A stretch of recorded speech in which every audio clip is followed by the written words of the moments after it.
Boy, I tell you, what kind of an engineer? Yeah. What kind of an engineer is this guy anyway? Hey everybody, it's Jimmy Doan Show. Only 5 minutes late. Sorry about that. We had a little audio difficulty, but we are here. My fault once again. Anyway, this is Councilor Curtis. I'm here with Jimmy Doan. This is Jimmy Doan, here with Councilor Curtis. That's right. This is the Jimmy Doan Show. Today is the 9th of January, 2019. We do this, as you can see, the sign says twice a week these days at 4 p.m. Really, we do. Wednesdays and Sundays. And hope you can join us. At those times. That's right. And we also post the show right afterwards up on YouTube with timestamps, all the topics. So that makes it easy to reference. So, are we on iTunes yet? Not yet, but we will be soon. I know it's not that easy to get on. You have to do some. We were on before. I know, but Eric was the only one that knew how to do that. Well, I did it for a little while, so I'll figure it out again, I'm sure. Good. But so what's happening? Well, okay, I've got a bunch of things here on the list. However, I guess the big news is the Trumpster. Well, yeah. Well, the big news is the speech. That's what I meant. Yeah. The 9 minutes. Mm-hmm. And I mean, almost everybody's covered the crap out of it. It was interesting. I watched Covered it. Oh yeah. Well, it's funny because I don't even have it on my list of things here because it's fairly new. What I thought it was interesting was he read the speech. It was only 9 minutes, which was great because so often Castro used to get up there and give you 3 hour speeches and all this stuff, and even the State of the Union hour and a half. Yeah. Well, fortunately, there's no applause in this one. He's just staring into the camera, but it looked pretty. It wasn't Trump that much. It was kind of stone look. I mean, he did this. It was well, like you said, he was reading. He was reading, right, and this is not what he does. Right. And so it was rather mechanical. Mm-hmm. He covered a lot of the bases, I suppose. It could have been a little bit different, but he did cover, I think, most of the bases. The real fun, though, was the rebuttal. Yeah. Oh my God! Well, before we get to that part, let's just say a couple things about Trump's part. I thought it was interesting that he said we've run out of space for new immigrants. Oh yeah, right. I'm sorry. We have the entire state of yeah. What the hell is he talking about? Right. I mean, talk about fact check. We only have 28 million acres left. Right. Yeah, I mean, Jesus, dude, space. We've run out of space. Come on, man. And then the other one was drives down wages. Well, okay, but that's good for production, If you're in production, we'll take those jobs back from China. Exactly. Yeah. Exactly. So what I've said the whole time is let them in, homestead them, and give them a spot out in the desert, carve it up, and let them go nuts. But no benefits. You can do a big GoFundMe for that. And then the third thing about what he said was he just touched on the drug interdiction aspect of it all, which most people who are commenting on the border now are talking about that aspect of it. He commented on it pretty heavily, I thought. I mean, the fact that more people are going to die this year from bad drugs coming over the border than but the drugs he mentioned are not ones that usually get brought over the border. Like marijuana is the border crossing drug, really. Really? Yeah. Not fentanyl. No. Those come in through ports of entry, like right through in somebody's truck or whatever. Like nobody's hauling that shit over the so or at least that's what the current word is out there. But look, I don't think the argument against the wall, the argument for the wall has always been it's some kind of deterrence. And anybody who knows anything about law enforcement and crime knows that if you create some type of deterrence, you interdict crime, a lot of it. Much crime is done out of convenience. It's like you go up, you're the guy, you're going to hit a bunch of cars in the parking lot, you check the doors. Right. And the one that's unlocked is the one you go in. Right. All the people who just locked their doors, you could break the window. Sure, you could break the window, but no, that's not convenient enough. It's much easier if you can just unlock the door, get in, get out. That's what you want to do. So to make it more difficult by having some kind of a barrier is certainly some kind of a reasonable thing. We've talked and joked a lot about having drones and paintball stuff and whatever, but obviously there's some type of a combination. If you really want to have you can make the border more or less secure. If he thinks there's really a problem, then he should do something about it. And this was the part where I thought the speech fell flat, which is he came out last week, and I think he's still not buried on this one. I think he can still get out of it, and he may be all part of his plan. I'll explain. When he came out last week and said, I can do it anyway, I can build the wall anyway. Okay, well, look, you were hired to build the wall, so then build the wall. Like, what are you waiting for, right? And then he came out, and, so I think he's floating to try to find out, he's floating the idea to try to find out what the lawyers and what the reaction is going to be, right? As I said, and he's gotten a lot of that in the last few days. This is one more level of that. Now he figures out, now he can poll the people and find out what the people feel about his crisis pitch, basically. And if everybody's like, meh, whatever, then he should roll it out. He should do whatever. He should announce that he's building the wall, even if he only builds 20 feet of it, like I said. Yeah. And calls it a win. And then he can reopen the government and call that a win as well. But at this point, we're still in loss all the way around. But well, the thing I gets about, of course, is the amount of money. This is obviously a personal thing, because $5 billion, I hate to say it, I know $1 billion here and $1 billion there, it adds up to real money.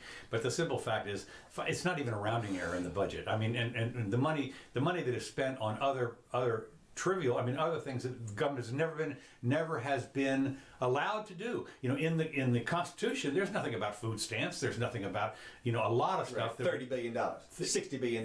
Right, exactly. Just like that, without the stuff that the government spends money on is nowhere in the Constitution, but border security is. That's part of his job. So. Well, that's why I say he could get away with it. Everybody has brought up the concept that he would face legal challenges, like you said before. So what? Bring it. Come on. I'll see you in 2 months.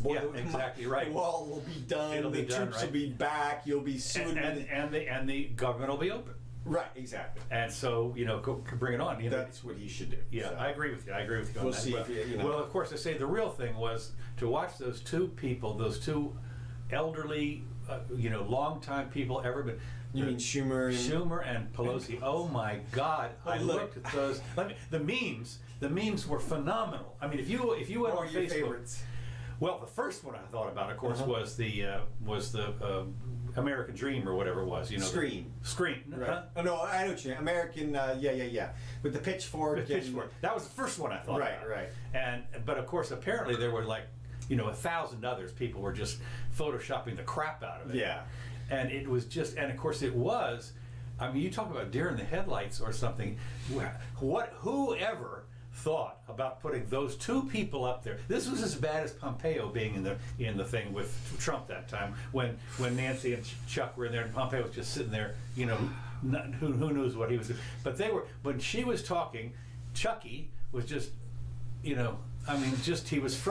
was like, I thought I had gone maybe to the Madame Tussauds Wax Museum or something. Yeah, that was one of them. And then my favorite one was Sam the Eagle from the Muppets. Oh, yeah. Oh, right. Yeah. Do you remember the eagle? Mm-hmm. Just with the, Schumer's one eye was down.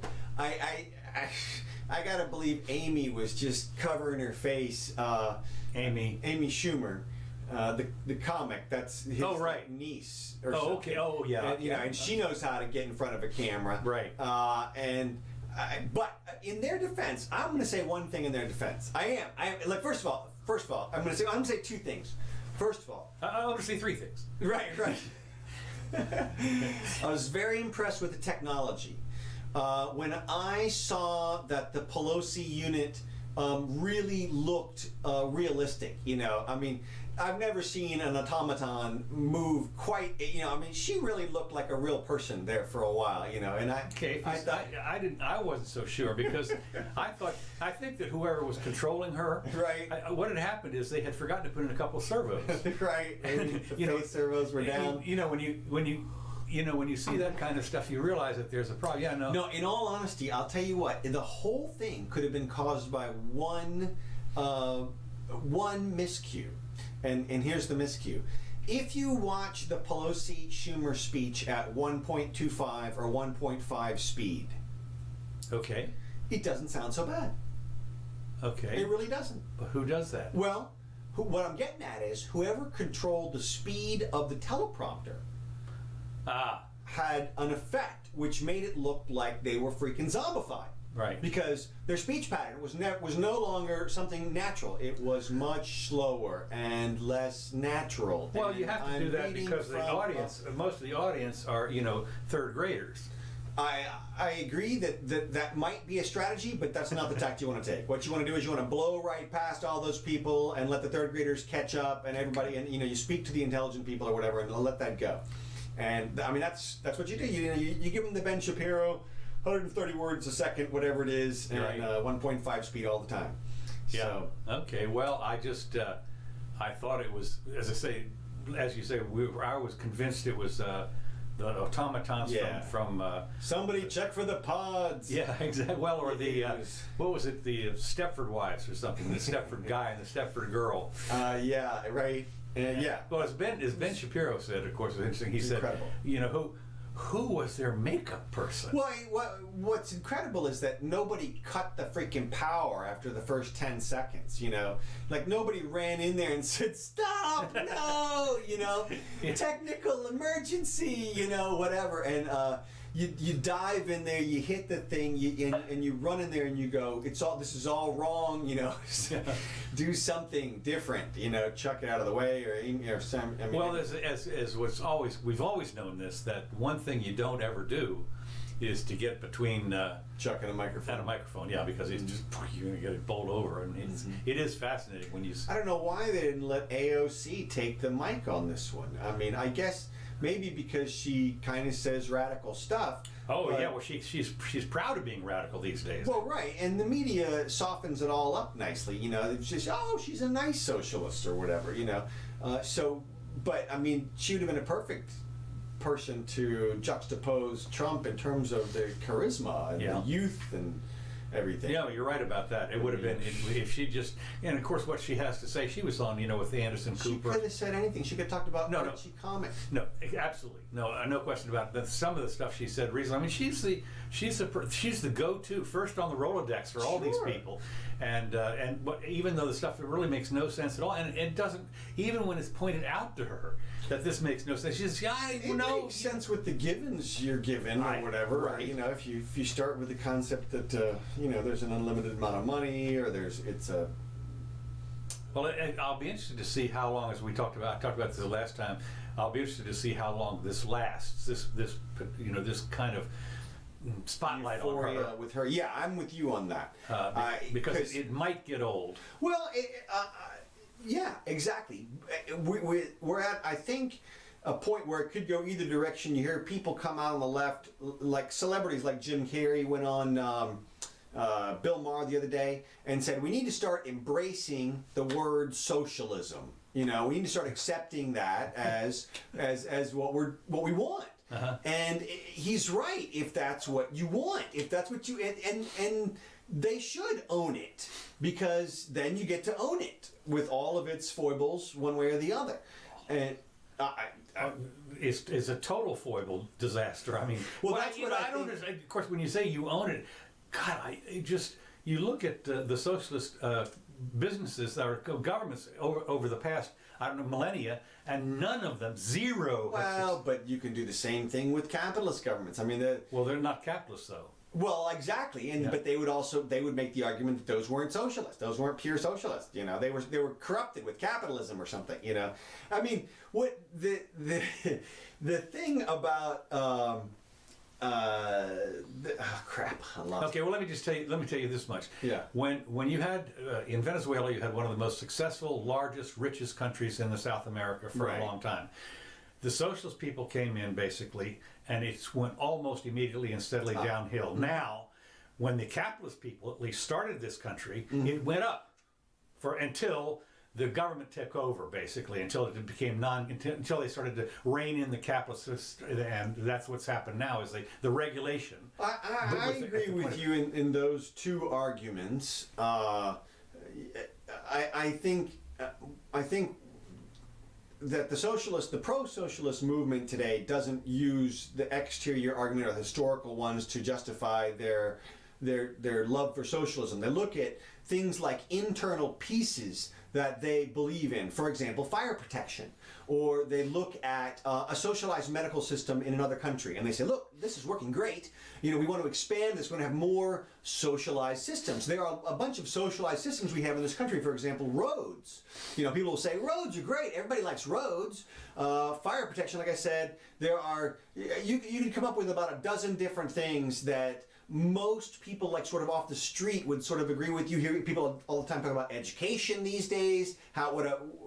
Who would argue against public education except, well, I know, but that's going to be becoming a smaller and smaller group, I think. I don't know, at least it could be. My point is that they're emphasizing these pieces of the society as being, they're trying to advertise them as successful examples of socialist systems. Well, the only ones that I really know that are socialist, if you look at the communities in Pennsylvania and Iowa, the Amish, yeah, kind of thing. But that's a small group. You can get away with it there, I suppose. But other than that, once you get disconnected, it just doesn't work. Anyway, we don't need to get in the weeds on that. Except I'm going to get a little bit in the weeds in my first item. Right. Well, just to wrap that up. It was just that we'll see. I think you're right. How long the euphoria around AOC lasts as she continues to embrace the label of socialism and radicalism, and whether or not I think people on the Democratic side are going to not go along with her in that. I think she'll lose a lot of any centrists on that. Well, maybe on that wing are going to not be happy with that. Although some of the highfalutin ones, the big names like what's her name, Kamala Harris or whatever her name is. She'll have lots of people at the top that'll be with her. Right. I agree, but I think she'll alienate a huge swath of even the left, because I think there's a bunch of the left that economically believes in freedom. They just like the social issues. For example, there's a whole bunch of people on the left that vote because of abortion. They vote for the left. That's the only issue they vote on. Right. There's a whole bunch of people who, just because of the gay situation, are on the left side. Like they don't even know about the economics. Look, because these guys support freedom in this type of community, or immigration, or abortion. Right. These issues. Single issues. Right. Single issues. I understand. And so these people may not be at all on board with any type of socialism, and they may all reject socialism. And I think a majority of them would reject socialism. I don't think a majority of them are going to be on the Democratic side just because the Democrats are also associated with.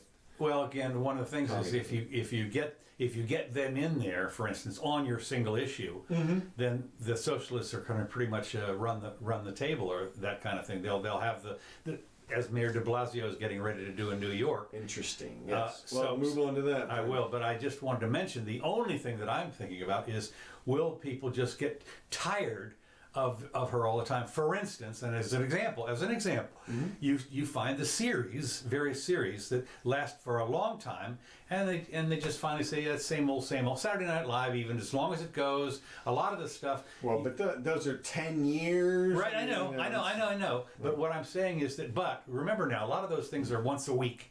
For 30 minutes, or an hour maybe. Now, but if you're on the 24-hour news cycle, if you condense it all every day, at some point you might just say, I don't need to hear anymore. You look back over who has been in the news over what periods of time, in what sort of frequency, and very few people have kept the spotlight on them every day for a decade, but some have.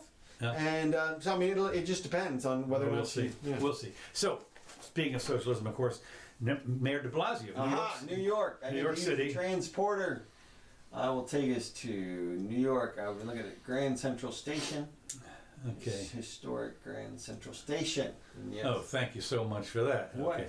Oh yeah, you're in the old train, the secret Roosevelt trains. Yeah, right. That's right. Where are my friends down there? Okay, de Blasio unveils a $100 million Medicare for all New Yorkers plan. Healthcare is a right, not a privilege, and we've talked about this so many times. How you can't have a right if you're taking away a right from somebody else. in the process. Yeah. So you are demanding that the doctor or the physician, whoever it is going to, take care of you, and he's going to get paid whatever the high ups decided are going to pay the guy, or he's just not going to work. Who knows what? While the federal government works to gut health care for millions of Americans, New York City is leading the way by guaranteeing that every New Yorker has access to quality, comprehensive access to care regardless of immigration status. So this is, now the plan reportedly will serve 600,000 New Yorkers, including without insurance, by strengthening the public access, and it includes the undocumented. Now, the one thing that's interesting, of course, is that you think 100 million is a lot, but 600,000 people, it ends up being like $1,000 a person. When you understand that health, if you have insurance, it's $1,000 a month for your insurance plan. Yeah. So now that somehow they're going to provide for these 600,000 people. I haven't done the exact math, but maybe it's 60,000, whatever it is. It's not a lot.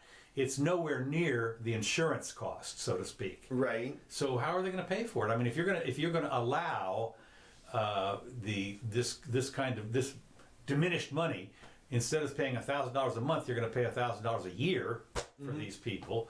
Whatever that works out to, it's not enough.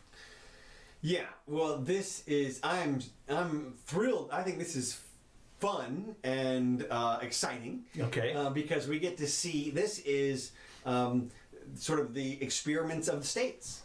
Here we go. This is and it's only New York City. Yeah, it's a perfect little place, microcosm, exactly. Perfect petri dish for this to work itself out. Now, what's interesting is that he said, regardless of immigration status, one could easily imagine, from a legal perspective, any member of the United States going to New York for medical care.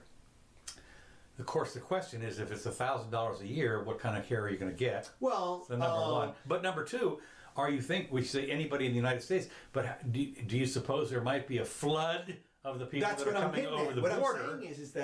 What I'm saying is that if there is no if there's no regard to immigration status, then you don't have to have lived in New York and paid the tax at all. Right. You can get sick and then go to New York.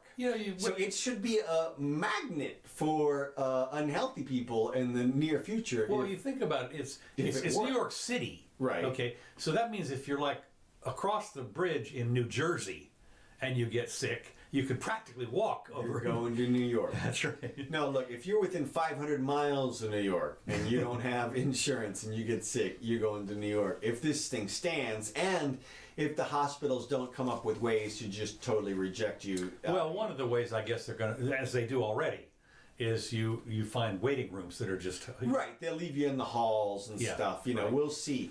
And it'll be interesting to see. I love the proliferation of cameras on phones and everything these days. Now every single person is a reporter. I mean, every single person has a camera phone that can stream immediately to the web. Right. So if some hospital gets flooded and there's patients out in the halls, or whatever, a nurse can just walk by and notify everybody. So I think we'll find out what the results are. But it'll be interesting. I think, as you've done, I think Shapiro did the math on it.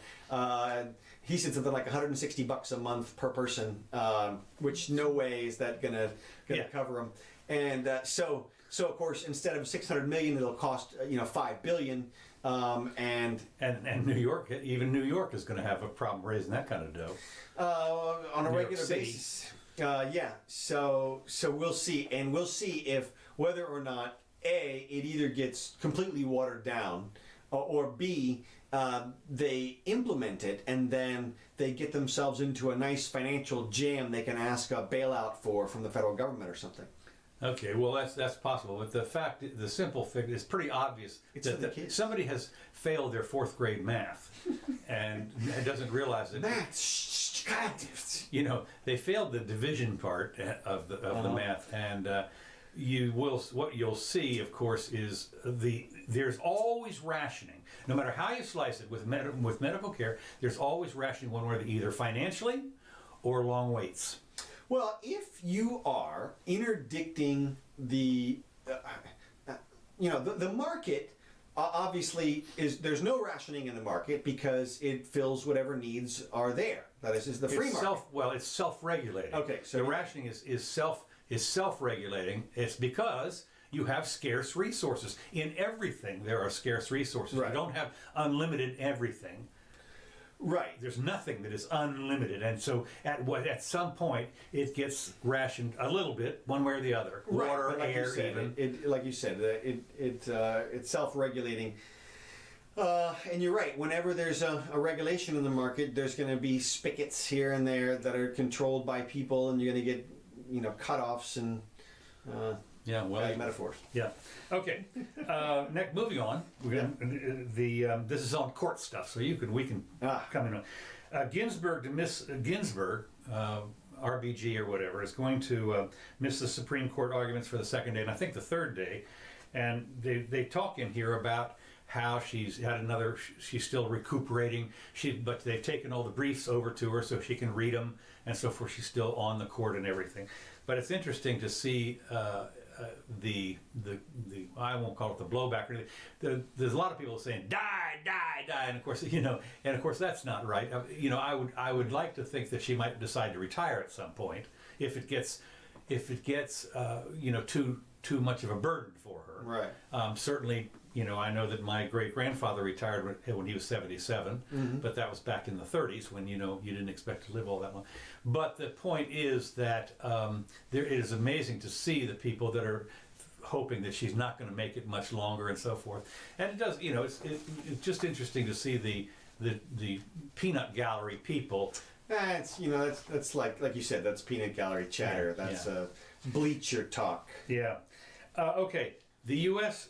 court upholds the California foie gras ban. Okay, here's the deal. The U.S. Supreme Court got in on this. I have no idea why. Apparently California has passed. Now, this is two things. First of all, California has a law that says that banned foie gras. Okay. Now, foie gras, for those of you who don't know, is when you stuff the goose and the liver gets to be about this big. It's delicious. I mean, you're talking about good food.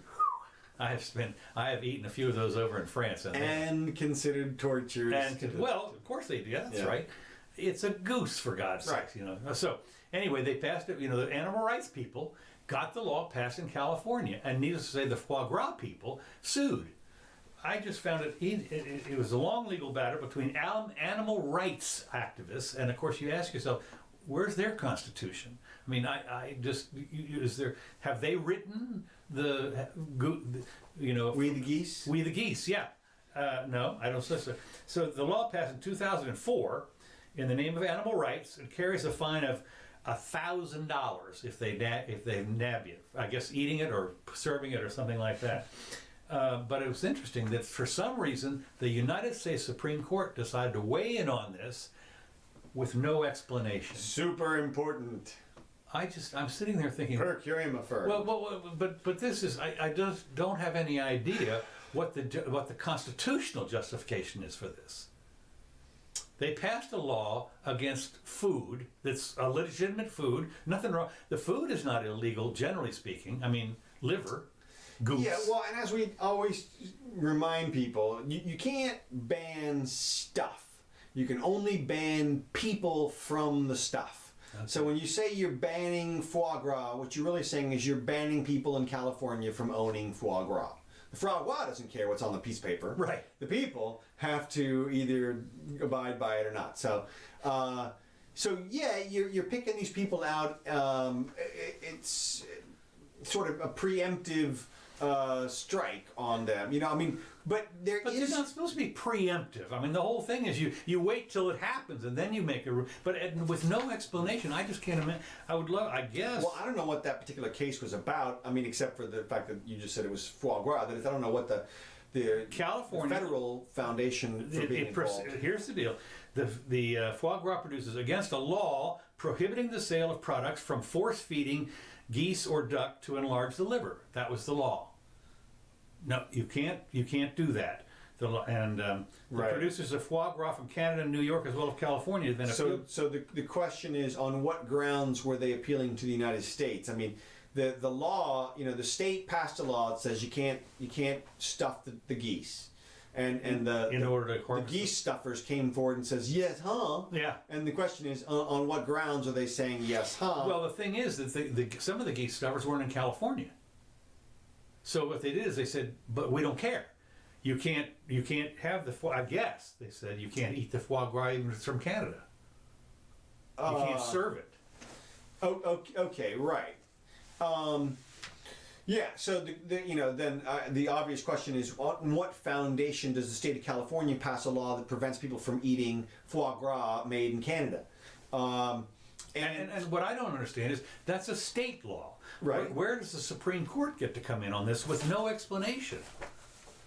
Well, and that's why I just said what I said, which is I think that it's possible that the Supreme Court weighed in on some kind of jurisdictional basis because of the fact that the foie gras passed from Canada into the United States. That gives them jurisdiction. Or if it went state to state, that could have invoked the Supreme Court jurisdiction, and they could have resolved the issue based on a really technical aspect. Well, but I'm saying with no explanation, there's no ruling that you can't read about it. They just summarily dismissed it. I mean, on what basis? I would like to know, I guess. Well, what that means is that the basis in the court below holds. Okay. And so if they threw out the appeal. Okay. Right. Well, that's right. Okay. All right. So that's you can read that whatever their basis was below that. And the fact is the states have a lot of power still over food. I mean, one of my principal things that I would like to see, if ever I could wave my magic wand, is an expansion of the rights in the 10th or 9th Amendments, which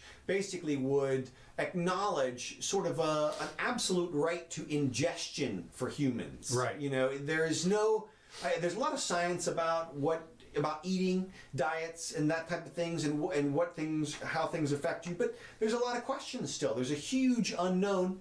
Go into the bookstore and see the various diets. I mean, there's from thousands. I mean, to paleo to vegan. You can have an entire bookstore on on diet books. So right, and of course, and that doesn't even touch medicines. No. Well, not only that, you go up here to the pill place, not the health food place. The health food place. Right. I mean, God, what a place! I mean, it's buried and not FDA, not approved, whatever. But it's exactly. So, I mean, from my perspective, as an adult American, you ought to have the absolute right to ingestion. If you commit a crime after that, you can be held liable for whatever that crime is.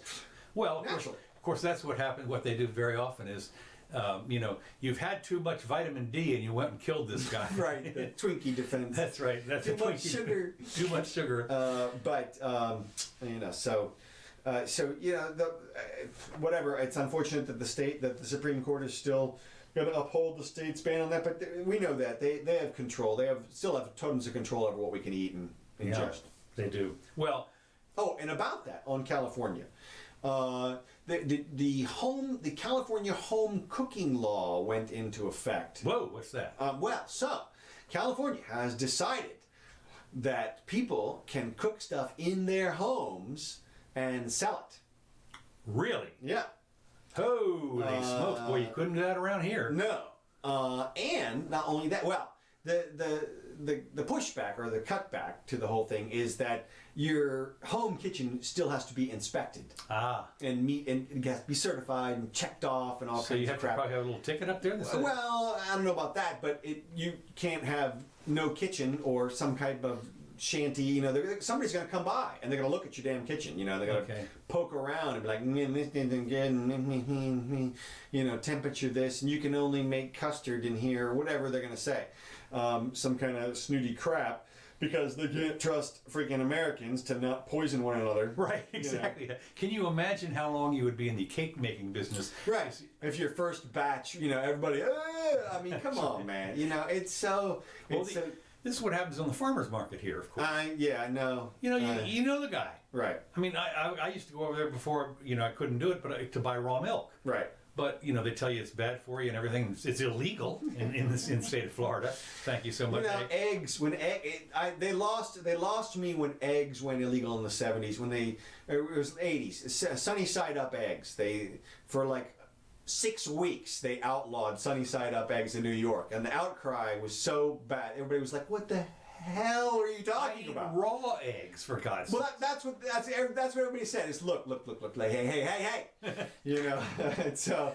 But for like a little while, they were like, no, you can't eat it. Sunny side up, that's dangerous. Could be salmonella on it there. still is that way, of course. Here on every restaurant you go into here, there's a little note: undercooked food, blah blah blah, a health hazard. Right. And if you go in to some of these restaurants around here, absolutely will not cook it super ultra rare. Right. They just won't. We're not allowed to do that. What do you mean? I will see with especially like a hamburger. Yeah. Have they ever heard of beefsteak tartare, which is raw meat? Raw meat. Sir, you can have your hamburger medium if that's okay. Yeah. No, it's just phenomenal to me because I used to be a big fan of that stuff, but they literally won't do. Our chef is not allowed to do that. I think that's, like you say, the Ninth Amendment. Another Supreme Court. Supreme Court hears Native American hunting rights case. Okay. Members of the Crow tribe hunt elk to feed their families.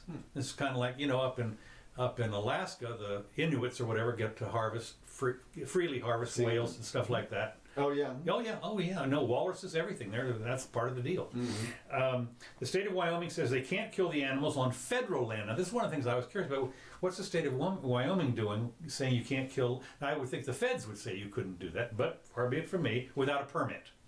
As always, the permit. Supreme Court will now decide whether an 1868 treaty protects the Native Americans' right to hunt.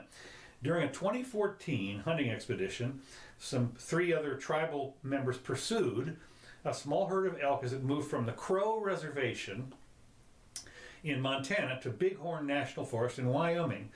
They shot, quartered, and carved up the meat and took it back to their reservation. Wyoming game officials tracked them down, DNA, I don't know what all, tracked them down and charged them with hunting off-season and without a license on federal land. State court convicted these guys, and they were ordered to pay $8,000 fine and give up hunting privileges for 3 years. I'm sitting there thinking, where's the jurisdiction here? Wait a minute, they're in Montana. So now you have to give, I guess they give up your hunting privileges in Wyoming, which of course they didn't have anyway, according to Wyoming people. In other words, you're in Montana, you're on the Crow Reservation, and you happen to wander across the nondescript, there's no sign in the middle of the woods that says you are now entering Wyoming. One of the most loathsome cases in law school is called the Erie Railroad case. I've heard of that. What is it? And basically it has to do with overlapping jurisdiction between the states and the federal government when it comes to state law versus federal law and federal code and state code and just this web, sea of stuff. And the bottom line is let them figure it out. They'll figure it out. If somebody owns it, when it comes down to it, at the end of the day, somebody owns everything. And that person is who's pissed off or in control of it. If they didn't pay their licenses to that person, that's the aggrieved party who has standing. Render unto Caesar what. Right. They forgot to tithe. That's it. They forgot to pay their tithe to the appropriate authorities. And what they did, obviously, is they crossed several people's turf. So what was the ruling in this case? Why does it matter? You brought it. Okay, on the Erie thing. Well, it doesn't matter except to say that there are multiple overlapping lines of jurisdiction and turf in these types of cases where you have a federal piece of property that stretches over in between 2 different states, and especially in a non-populated area, sparsely populated like Wyoming. There's 600,000 people in the whole state or something, and so there's more elk there than there are people. Exactly. So and they probably crossed the border without even knowing about it. It's in the middle of nowhere or whatever. You let them figure it out. Like I said, what happened is somebody invaded somebody else's turf, hadn't paid the appropriate fee or fine or tithe, and therefore got sued one way or the other. Well, it's interesting because when you talk about the overlap, one of the big overlaps, of course, is the federal marijuana in California, where the feds we're still under Sessions, at least, we're still going to go into California and arrest everybody on a federal law against smoking joints. Or Well, Sessions is out. I know he's out, and of course, apparently the new guy is, who knows? I don't know. That they're backing off of that everywhere all the time. We'll see. Yeah, we will. Okay, so the next item is, speaking of Indians, an Indian company announced 63,000 jobs. This is Indians. Job openings, and 19 million people applied. In February, the railroad system of India announced that it was recruiting some of the most basic and menial positions in its organizational hierarchy. It was looking for positions like helper, cleaner, track maintainer, and rail switchman. It announced it had 63,000 vacant jobs. 19 million people applied. Now, this tells you something. The applicants included people like, whatever his name is, who traveled to India's capital in search of a job. He was the first person in his family to attend college, but wound up having to compete with millions of other men like him, almost all of which were college students or graduates. Some even had postgraduate degrees. This is, and one of the problems, of course, is that, and this happened in this country to some extent, where you have PhDs serving hamburgers at McDonald's, sort of thing. The feat, F-E-A-T, of staving off job seekers has become a major political task for Prime Minister Modi, who is seeking a re-election this year. Now, what's interesting is his job is to stave off job seekers. And he ran on a platform of creating jobs. You're sitting there saying, well, but wait a minute. Certainly you have 19 million people that want jobs. And one of the things that I say is the government was going to attempt to increase domestic manufacturing and entrepreneurship. But how would they do that? One of the ways out of the 19 million, you can bet there's a couple of entrepreneurs in there that would, if they didn't have to go through the tedious, multi-month, multi-year time to get a permit to open a business. India is one of the most horrible places in the world. Different from Hong Kong, for instance, that I don't know about now, but up until fairly recently, you could get a quote permit. You would go into the business place, you'd sign a piece of paper, and you walk out and you're in business. Literally 24 hours. Apparently, it takes anywhere from 3 months to 3 years to open a business in India. When I was just talking about that home kitchen thing, when you read the article, one of the featured people in the article is this guy who smokes his own meat at home. He works at like a Whole Foods or something, but he's got a home smoker and he smokes all this meat for his friends whenever he sells it out the door. He said for him to get the necessary permits to open a kitchen necessary to do what he does at home is tens of thousands of dollars. Tens of thousands of dollars. You talk about barrier to entry. Yeah. No, that's the thing. These people do not understand the incredible barriers of entry that are prevalent in the permitting necessary, the licensing necessary, the copyrights and the patents that they cannot get around, that they could otherwise use, all kinds of stuff. It's interesting because you talk about, it's funny because I have a brother-in-law who smokes his own meat and makes jerky. And is he a brother-in-law or not? Let's see, niece. No, he's a whatever. Nephew-in-law. Yeah. Anyway, but he does his own, but he pretty much gives it away and so forth. I don't know if he sells it, but he makes jerky. Elk jerky and stuff like that.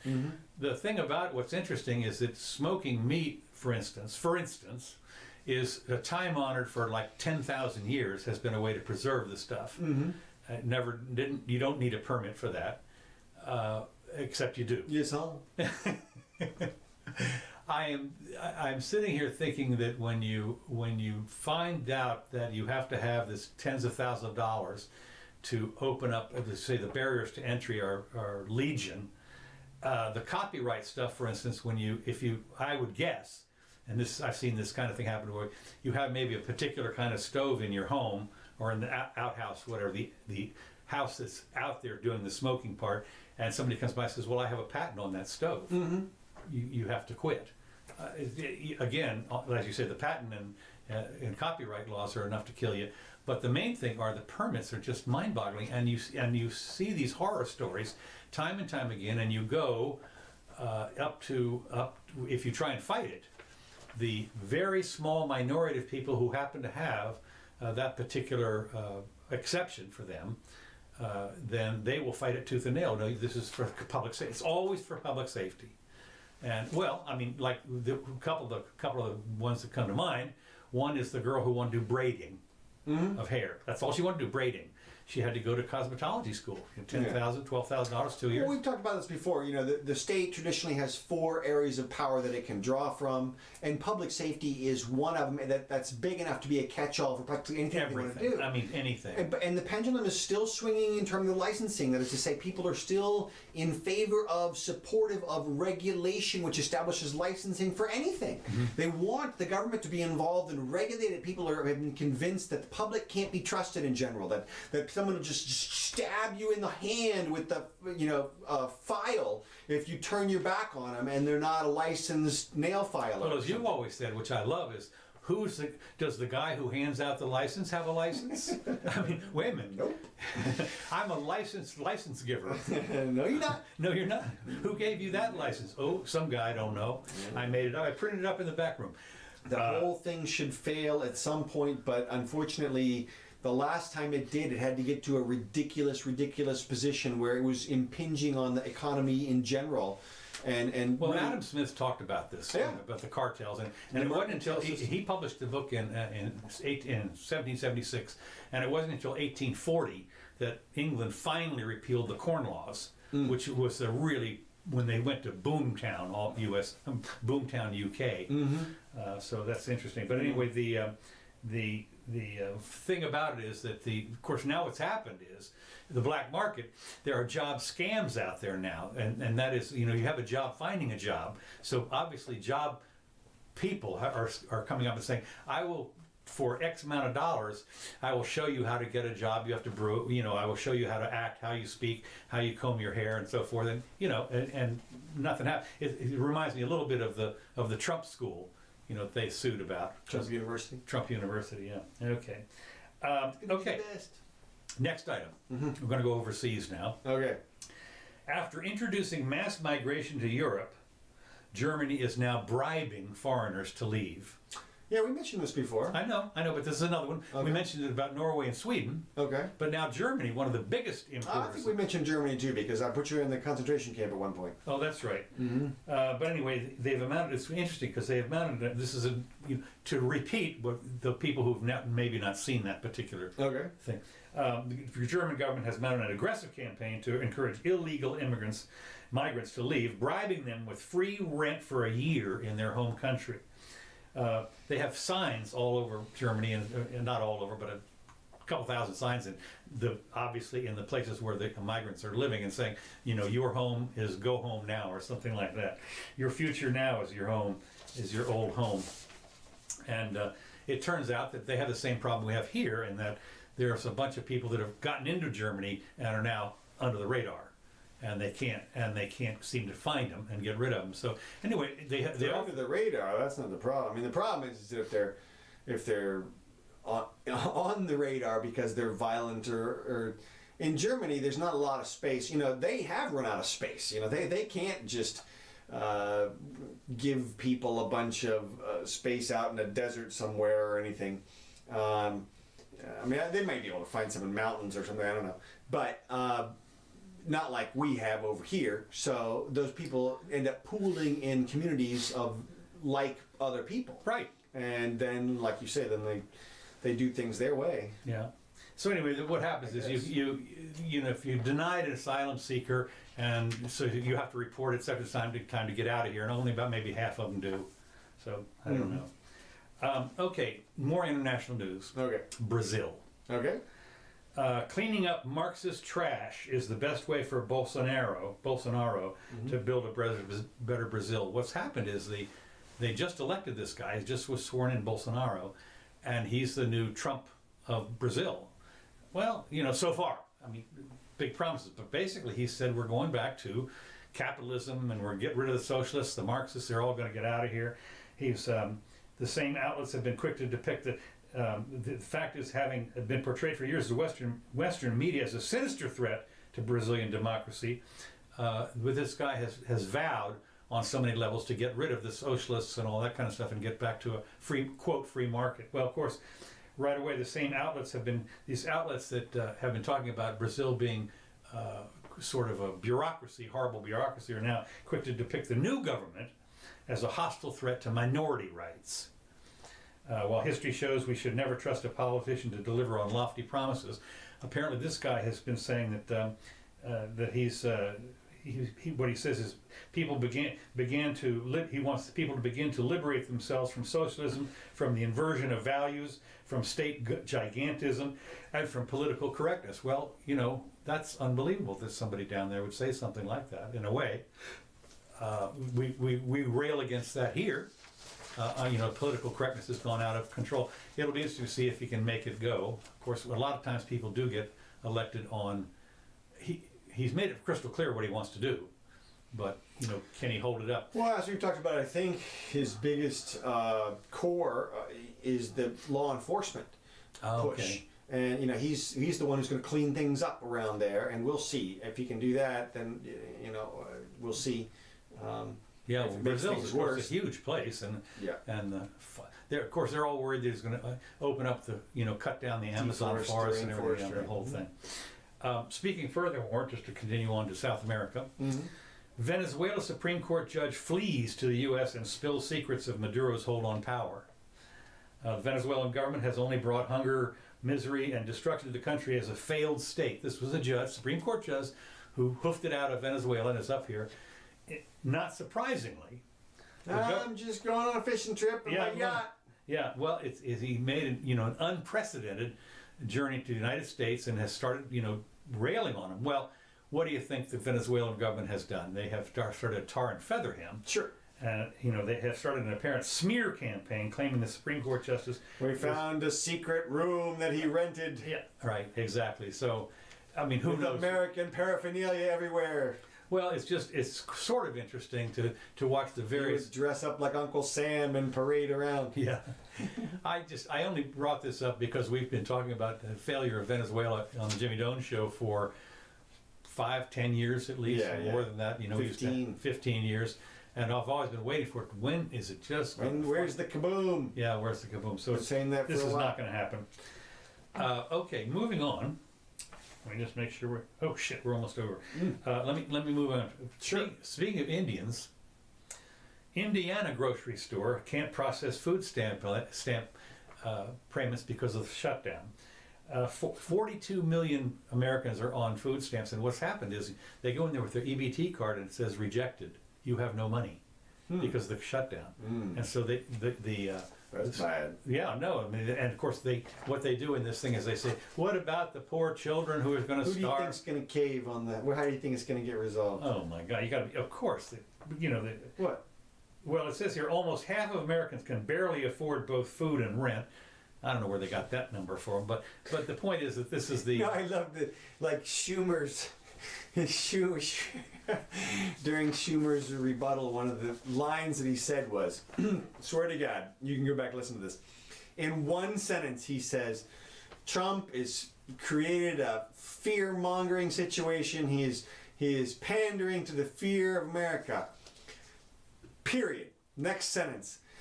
Small businessmen and farmers of America need these critical loans now. You know, like... It was like one after the other, you know. Right. There are people starving to death today, right now. They're going to drop. Oh, there goes another one, you know, because Trump didn't. It's funny that the Democrats have painted themselves into a corner with the shutdown as well, because if you think about it, their position is they don't want the shutdown, but here it is, shutdown week 3, and they can't do anything about it. Apparently, nothing at all. Well, can't even come up with $5 billion to end the shutdown. Can't come up with it from somewhere else. Like it makes them look like either weak or fools or something just as much as it does Trump. It's like they're dragging themselves. Well, this is obviously all the saving face business or something. That's what I'm getting at. Yeah. They think this is a big pawn on the chessboard. Everybody's like, oh, we're going to get this big piece. You know, it's going to look terrible on the other people. And in the meantime, they're painting themselves, I think, negatively. Well, it'll be interesting to see because Trump has backed down on a couple of things. He's backed down a little bit on the Syria thing, apparently. Yeah, I know. That was really sad. Because now it's going to be, you know, who knows how long, maybe never kind of thing. And he had started to say, going to be out in 30 days. But the other thing to think about is the and I forgot what I was going to say.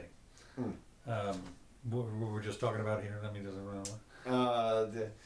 let's see, the Trump and Pelosi and yeah, the Trump thing, and okay, I had some other comment that I was going to say. Sorry about that, kids. Okay, well we're just about done here. I mean, I got a couple more. I got a couple of little light notes here, real quick before we okay. go. The Harley Davidson has quit. They're going to have their new electric bike, which is, you know, when you think about Harley Davidson, all you think about is that very particular roar. I mean, it's so if you can't tell a Harley Davidson when it comes by an electric bike that makes no noise at all with a range of 150 miles, I don't know. And for $30,000, so that would be interesting. Well, Harley to me, you know, well, they're an American icon, for God's sakes. To me, every time I see one, I think, oh my God, you really spent that much money on. It's like when I see a super expensive watch, I'm like, okay, that's obviously a piece of jewelry, because you know what time it is. I mean, well, yeah, on your but phone. I mean, your diamond ring. I mean, they got to show. That's what I'm saying. It's a piece of jewelry. Yeah, okay. And a Harley's the same kind of thing. It's like, ooh, sparkly. Boy, it looks nice. Let me guess, it gets you from here to there. Right. Same time as mine, yeah. Right. Okay, there's two more things real quick. A frenzy stops traffic when chicken tenders spill on the road. Yeah. Now, this was this is in Alabama. This is not a light note. Apparently, this truck with chicken tenders overturned this is a light meat note. and spilled chicken tenders all over the place. And immediately, the Alabama Emergency Management issued a public service warning telling people, don't eat the hundreds of chicken tenders spilled across the highway. And they 3-second rule.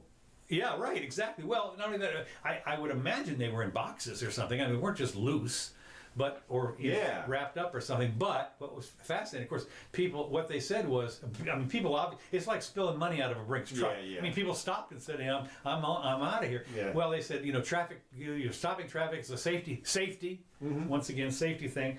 And they threatened to charge anybody who stopped to pick this stuff up with, I don't know what, blocking traffic or something like that.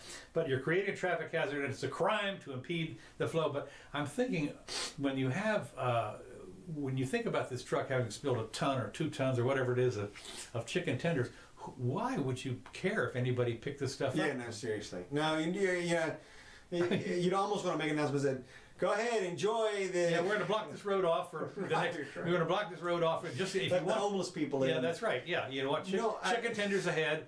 Slow traffic. They must have done it. Just legal must have called them and said, why don't you just say don't eat them in case somebody finds one a week from now or something. And well, that's right. Well, they were. I would imagine when you look at some of that stuff, that place probably was picked pretty clean, pretty quick. Yeah. Okay, this is about the last thing I have here is Governor Newsom's wife in liberal California. He's the new governor.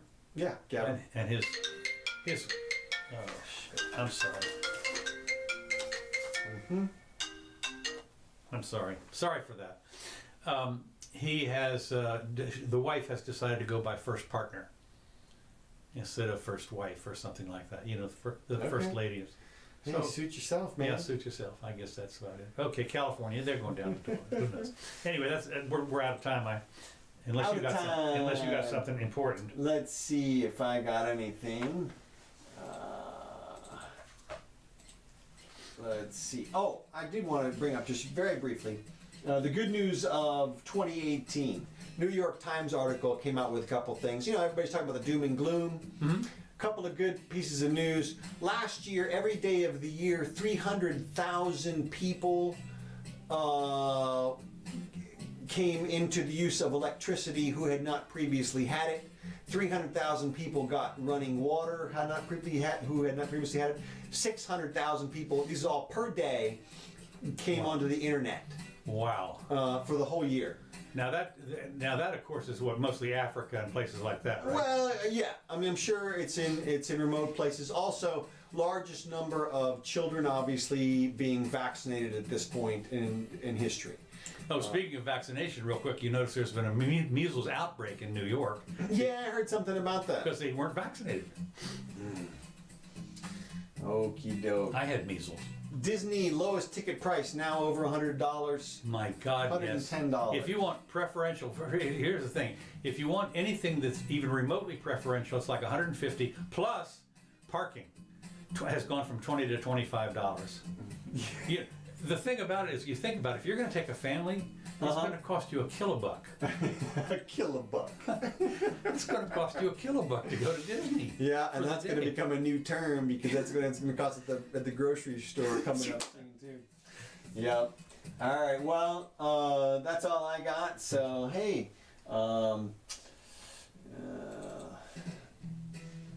thanks for joining us, everybody, anybody, and everybody. Let's see, we had Jack and John. Hey, Uncle John.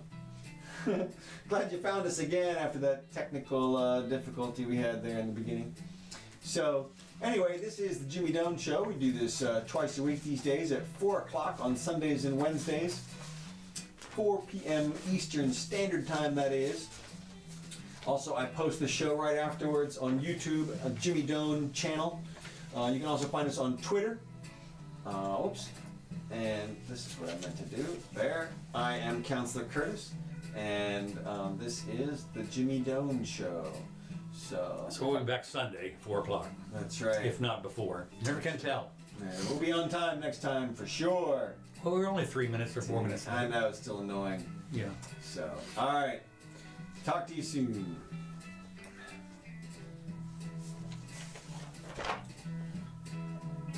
Oh, I almost forgot. This is Kevin MacLeod. This track is called Whiskey on the Mississippi, and we get all of our music from Kevin. This is our copyright disclaimer. Earlier you heard a track called Cold Funk. I think that's what I started with. So thanks to Kevin MacLeod. We really appreciate it. All right. I gotta tell Barnick